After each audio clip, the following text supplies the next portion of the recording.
morning, students. Today we will do question number 6 of your questions. Prepare trading and profit and loss account and balance sheet as on March 31st 2017.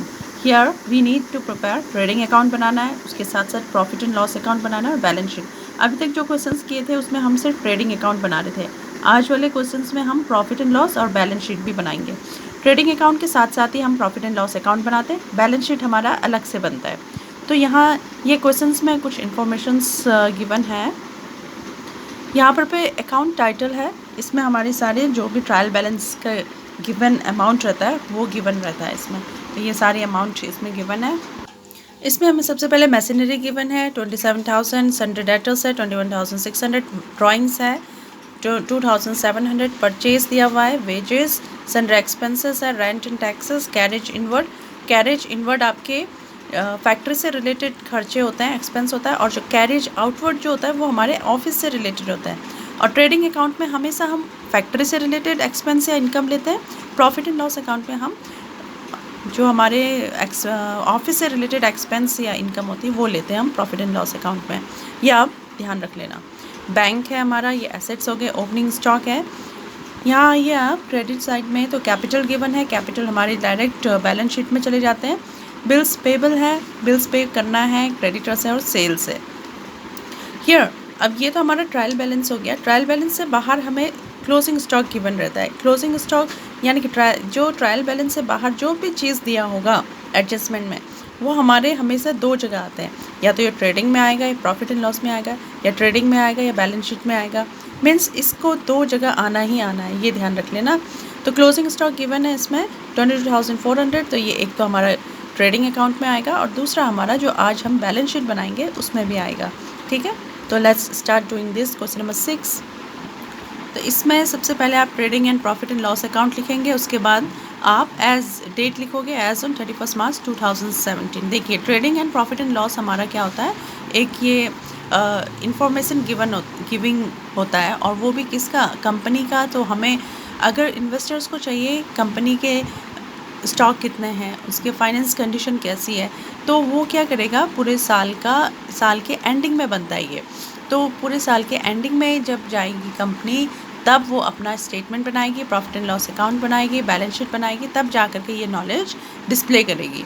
तो ये क्या होता है, हर समय year के and में ही बनता है, या तो फाइनेंशियल ईयर के एंड में बनेगा या फिर कैलेंडर ईयर के एंड में बनेगा। तो इसमें सबसे पहला हमारा trading and profit and loss account हम एक साथ लिख देते हैं। डेबिट साइड है ये पर्टिकुलर्स अमाउंट, क्रेडिट साइड का पर्टिकुलर्स अमाउंट। सबसे पहले हम ओपनिंग स्टॉक लिखते हैं, टू ओपनिंग स्टॉक 6,000 गिवन है। परचेज लिख दीजिए, परचेज रिटर्न इसमें कुछ नहीं है तो इसलिए हम डायरेक्टली 58,500 डायरेक्टली बाहर लिख रहे हैं। वेजेस है, वेजेस हम क्या करते हैं, जो भी हमारे फैक्ट्री से रिलेटेड रहते हैं, फैक्ट्री में हम लगाते हैं वेजेस, जो लेबर लगाते हैं फैक्ट्री में लगाते हैं। तो 15,000। कैरेज इनवर्ट हमारे फैक्ट्री से रिलेटेड है, क्योंकि हम कोई भी चीज़ इन्वर्ट मीन्स फैक्ट्री में इन्वर्ट करते हैं, और जो आउटवर्ड होता है वो ऑफिस से आउटवर्ड जाता है। ठीक है, तो ये ध्यान रख लेना, ऑफिस से रिलेटेड हमारे प्रॉफिट एंड लॉस में आएंगे। अब यहाँ आए क्रेडिट साइड आई है, इसमें सेल्स आ जाएगा, सेल्स आपकी इनकम है। क्रेडिट साइड आ जाएगा आपके 72,500। क्लोजिंग स्टॉक हमारा 22,400। इसमें सिर्फ आपकी दो चीज़ें ही आती हैं क्रेडिट साइड में, ट्रेडिंग अकाउंट के। अब इसके बाद हमने क्या निकालना है, ग्रॉस प्रॉफिट। ग्रॉस प्रॉफिट आपका ये ट्रेडिंग अकाउंट का क्या निकलता है, gross profit. Net profit profit and loss का निकलता है। तो यहाँ हम ग्रॉस प्रॉफिट निकालेंगे। ये देखिए अमाउंट यहाँ देखते ही पता चल रहा है 73,500 है, तो ये अमाउंट ज़्यादा है, तो ये आ रहा है हमारा 95,900। अब इसका टोटल कर दीजिए, और ये अमाउंट जो है डेबिट साइड का अमाउंट को टोटल करके प्लस करके ऐड करके इससे लेस कर दीजिए, तो क्या अमाउंट आ रही है 15,950। ये हमारा क्या है, ग्रॉस प्रॉफिट। तो इसको लिख दीजिए ग्रॉस प्रॉफिट CD। ये अमाउंट हमारी, अब इसी के साथ मैंने प्रॉफिट एंड लॉस बना रखा है, या तो आप इसी के साथ बनाइए या फिर अलग से अकाउंट बना के भी कर सकते हैं। नेक्स्ट क्वेश्चन मैं आपको यहाँ पे हेडिंग डाल करके प्रॉफिट एंड लॉस दूसरा इसमें दिखाऊंगी। इसमें मैंने एक साथ बना दिया है। अब आपने क्या करना है, ये ट्रांसफ़र होगा आपका बाय ग्रॉस प्रॉफिट BD करके, ठीक है, ब्रॉड डाउन करके यहाँ ट्रांसफ़र हो जाएगा ये अमाउंट ग्रॉस प्रॉफिट के। अब नेट प्रॉफिट निकालना है, तो यहाँ हमारा क्या आ जाएगा, जो भी ऑफिस से रिलेटेड एक्सपेंसेस, सन्डे एक्सपेंसेस, यानी कि इसमें छोटे मोटे कुछ खर्चे हुए होंगे, जैसे पेंसिल है, पेन है, या कोई आ रहा जा रहा है, तो उसके जो बस फेयर है, टैक्सी फेयर है, जो भी चीज़ है पोस्ट ऑफिस से रिलेटेड एक्सपेंस, तो ये सारा एक मिसलेनियस एक्सपेंसेस या फिर सन्डरी एक्सपेंसेस के अंडर में डाल देते हैं। 600 है। रेंट एंड टैक्सेस है, यानी कि रूम ले रखा है ऑफिस के लिए, तो ये हो गया। टैक्स पे करना है, तो ये आपके इसमें आ गया। अब यहाँ पे क्या आ रहा है, ग्रॉस प्रॉफिट है, तो इससे हम ये दो अमाउंट को लेस करके हम यहाँ पर क्या निकालेंगे, नेट प्रॉफिट। नेट प्रॉफिट आपका क्या होता है, ग्रॉस प्रॉफिट।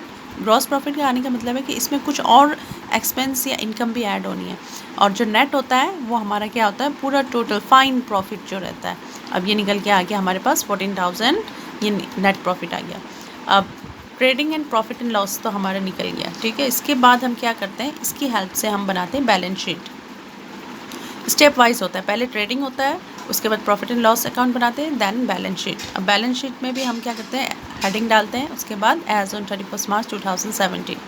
एक साइड आपका लेफ्ट हैंड साइड आपका लाइबिलिटीज़ आती है, उसकी कॉल अमाउंट हो गई, और राइट हैंड साइड आपका एसेट्स आता है, उसका अमाउंट हो गया। तो सबसे पहले हम लाइबिलिटीज़ जो होती है वो क्या होता है, कैपिटल होता है, क्योंकि कैपिटल क्या होता है, कंपनी को देना है, ठीक है। 60,000 हो गया। इसमें ऐड करते हैं हम जो नेट प्रॉफिट निकाला है, नहीं तो हमारा ये बनाने का क्या मतलब है, ये नेट प्रॉफिट हमारा ऐड हो जाता है कैपिटल में, क्योंकि ये क्या होता है, प्रॉफिट हो रहा है, तो ये ऑनर्स का हो गया। कैपिटल हमेशा ऑनर का होता है। 14,000 ऐड हो गया 60,000 से, तो ये आ गया 74,000। इसमें हमने लेस करना है ड्राइंग्स गिवन है। ड्राइंग्स मीन्स जो कंपनी का ऑनर है उसने अपने पर्सनल यूज़ के लिए कुछ पैसे विड्रॉ कर रखे हैं, ड्रॉ कर रखे हैं, तो ये हो गया आपका 2,700 लेस करके फाइनल जो अमाउंट है वो बाहर अमाउंट के कॉलम में लिख देंगे, 71,300। उसके बाद बिल्स पेबल, ये आपकी लाइबिलिटी है, आपने पे करना है, यानी कि कंपनी ने पे करना है, वो यहाँ आगे। क्रेडिटर्स, कंपनी ने पे करना है इनको, इनसे इन्होंने लोन ले रखा है, तो इनको पे करना है, तो क्रेडिटर्स हो गए, लाइबिलिटी है यहाँ आगे, ठीक है, टोटल कर दिया इनका। अब एसेट साइड आइए, मशीनरी गिवन था 27,000, डेटर्स थे, यानी कि कंपनी को मिलना है इनसे, कंपनी ने इनको पैसे दिए हुए थे, अब इनसे मिलना है। ये कस्टमर भी हो सकते हैं या कोई भी हो सकता है, तो इनको अब कंपनी को इतने पैसे देने हैं, तो ये क्या हो गया, एसेट्स हो गए, कंपनी को इतने पैसे मिलेंगे, यहाँ शो कर दिया। बैंक है, बैंक बैलेंस इतना है, और क्लोजिंग स्टॉक, देखिए क्लोजिंग स्टॉक को मैंने कहा था ये दो जगह आएगी, क्योंकि वो ट्रायल बैलेंस के बाहर थी। एक यहाँ आ रहा है आपके क्लोजिंग स्टॉक बैलेंस शीट में, और एक आपका यहाँ आ रहा है ट्रेडिंग अकाउंट में। उसके बाद आपका ये क्वेश्चन हो गया कंप्लीट। तो यहाँ हम टोटल करेंगे। बैलेंस शीट का हमेशा बैलेंस बराबर होता है, अगर ये बराबर ना आए, इक्वल ना आए, तो इट मीन्स कि आपका बैलेंस शीट कहीं ना कहीं कुछ गलती है, ठीक है। तो बैलेंस शीट का बैलेंस ही होता है, ये दोनों को हम इक्वल आना चाहिए, तो आपका balance sheet clear and right है। तो इसके थ्रू हमने बैलेंस शीट का टोटल करके यहाँ पे अमाउंट लिख दिया है, तो इसका अमाउंट आ रहा है 75,500, इसमें भी 75,500, it means this balance sheet is correct, और ये हमारा क्वेश्चन हो गया कंप्लीट, ठीक है। तो students, I hope you have understood. In the next question मैं आपको थोड़े से जो प्रॉफिट एंड लॉस अकाउंट है उसको बीच में मीन्स अलग हेडिंग डाल करके बनाते हुए बताऊंगी, ठीक है। आपके एग्जामिनेशन में भी इसी टाइप के क्वेश्चंस आते हैं। So this is completed, this question is completed.